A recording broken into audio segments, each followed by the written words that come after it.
কি ভাব কি তোমরা? আমার সাথে যা ইচ্ছে তাই করা যায়? একটা কথা অন্য মানুষকে বলতে যখন 10 বার ভাবতে হয়, আমাকে একবারই সে কথাটা বলে দেওয়া যায়। তুমি তোমার নিজের গুণে অর্চিকে এখানে থাকতে দিতে চাইছো, খুব ভালো কথা। কিন্তু তুমি থাকতে দিতে চাইলেই যে আমিও ওকে অ্যালাউ করব, সেটা তো নাও হতে পারে। মোর কিন্তু অন্য কোনো উদ্দেশ্যটা ছিল না দিদিমণি। মো ভেবেছিলাম অর্চি বাবু যদি এখানটা থাকে তাহলে তোর যত্নটা করতে পারবে, আর তুই ওকে তো অ্যালাউটা করছিস না, তাহলে তো মই এখানে থাকতে পারতাম। থাকার হলে আমি তোমাকেই থাকতে দিতাম। এমন নয় বাহা যে কাউকে থাকতে দিচ্ছি না, আর অর্চি থাকার প্রস্তাবটা আসলেই আমি লুফে নেব। মানুষ যখন তার সবকিছু ছেড়ে চলে যায়, এমনকি জীবনটাও, আর কোনো জাগতিক আকর্ষণ তখন থাকে না, জানো তো, কাজ করে না। এই কথাটা তুমি অ্যাটলিস্ট বুঝবে আমি ভেবেছিলাম। মো বুঝিক, মো জানি যে তোর কিচ্ছু চাই না। মোরা যা করছিক দিদিমণি, মোরা সকলে চাইছিক বলে করছিক। মোদিকে তো চিন্তাটা হয় বল, তুই একা একা থাকলে মোদিকে চিন্তাটা হয়। ঠিক আছে ঠিক আছে, তুই যখন এখান থেকে কাউকে থাকতে তো দিচ্ছিস না, তাহলে তুই মোদিকে ঘর থেকে গিয়ে থাক। না, সেটা কি করে সম্ভব? মন যখন এই অবস্থায় তার বাবার কাছে যেতে চাইছে না, সেক্ষেত্রে তোমাদের বাড়িতে ওর পক্ষে যাওয়াটা বা থাকাটা খুব শোভন হবে কি? দেখো মন, আমরা আমাদের কথা বললাম, এইটুকুই তো পারি, তোমার উপর জোর খাটাতে তো পারি না। তুমি দেখো কি করবে। ডক্টর ঘোষ, আপনি এখনই অত ভয় পাবেন না। ভয় পাওয়ার মতো কিছু হয়নি। বাহা বলছে বলেই আমি এক্ষুনি ও বাড়িতে গিয়ে থাকবো না, চিন্তা করবেন না। আই এম সরি, আমি কিন্তু সেইটা মিন করে তোমাকে কোনো কথা বলিনি। আপনারা কেউই সেভাবে আমাকে কিছু বলেন না, কিন্তু আমার যা বোঝার আমি ঠিক বুঝে নিতে পারি। এতদিন হয়তো সবাইকে আমি অনেক প্রিয় কথা বলেছি, কিন্তু এখন আমি আর কাউকে কোনো প্রিয় কথা বলবো না। যেটা সত্যি সেটাই বলবো। একটা মানুষ যে তার সবকিছু হারিয়ে ফেলছে, তার আর কাউকে খুশি করার কোনো দায় থাকে না। আই এম সরি, আমি যদি অজান্তে তোমাকে হার্ট করে থাকি তাহলে আমি দুঃখিত, আমি ক্ষমা চাইছি। বাট তোমাকে হার্ট করার কোনো ইন্টেনশন আমার ছিল না। আমি জানি আপনি তেমন মানুষ নন, আপনি আমাকে হার্ট করার জন্য কিছু বলেন। আপনি শুধু এটাই ভয় পাচ্ছিলেন যে আমি যদি আবার মুখার্জি বাড়িতে গিয়ে উঠি, আবার যদি নতুন করে কোনো জটিলতা সৃষ্টি হয়, আবার যদি বাহার জীবনটা টালমাটাল হয়ে যায়। এই তো ডক্টর ঘোষ, টালমাটাল যদি হওয়ার থাকে, সেটা সবসময় না আমার জীবনটাই হয়েছে। আমি কোনোদিন কারোর জীবন টালমাটাল করে দিইনি। না, আমি এটা বলছি না যে কেউ ইচ্ছে করে আমার জীবন টালমাটাল করে দিয়েছে, কিন্তু এটাই হয়তো আমার কপাল। আমার চারপাশটা সবসময় এলোমেলো হয়ে যায়। এই জন্য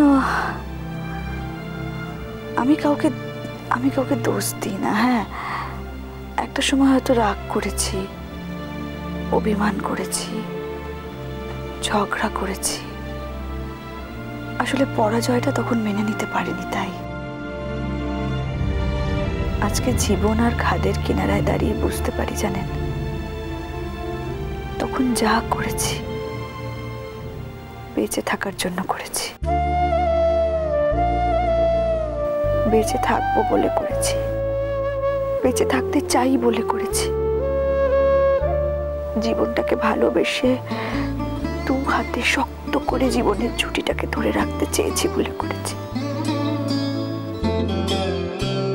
কিন্তু এখন যখন শান্ত হয়ে ভাবতে বসি না,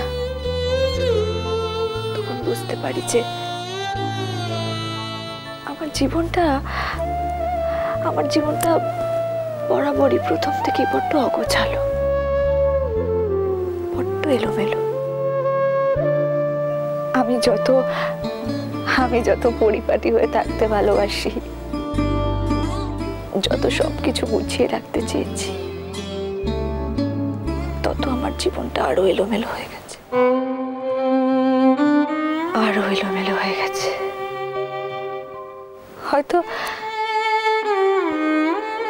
হয়তো কোথাও অলক্ষ্যে আমাকে এইভাবেই দেখতে চেয়েছে কেউ, হয়তো এটাই সত্যি।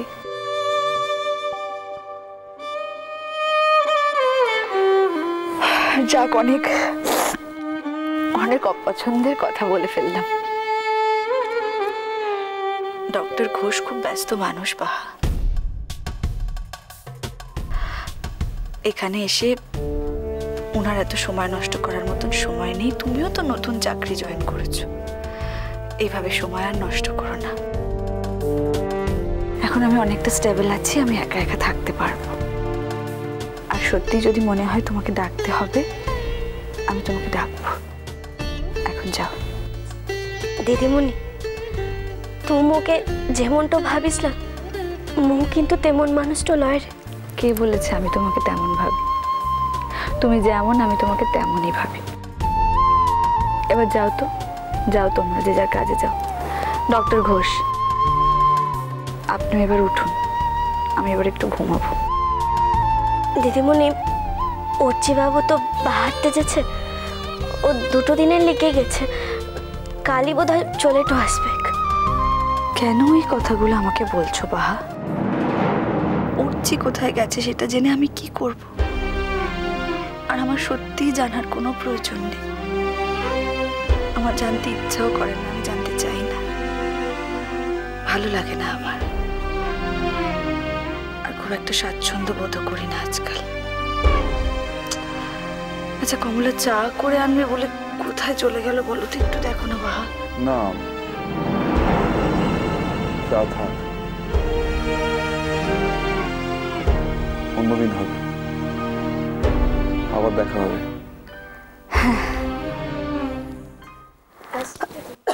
এসো।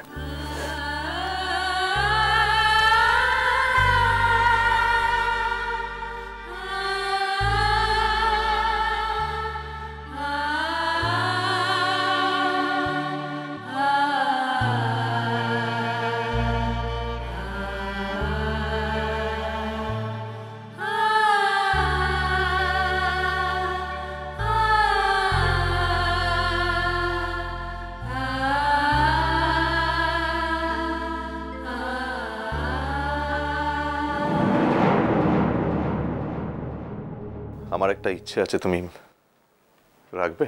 তোমার ইচ্ছের সঙ্গে যদি অন্যের ইচ্ছের সংঘাত না বাঁধে, তাহলে নিশ্চয়ই রাখবো।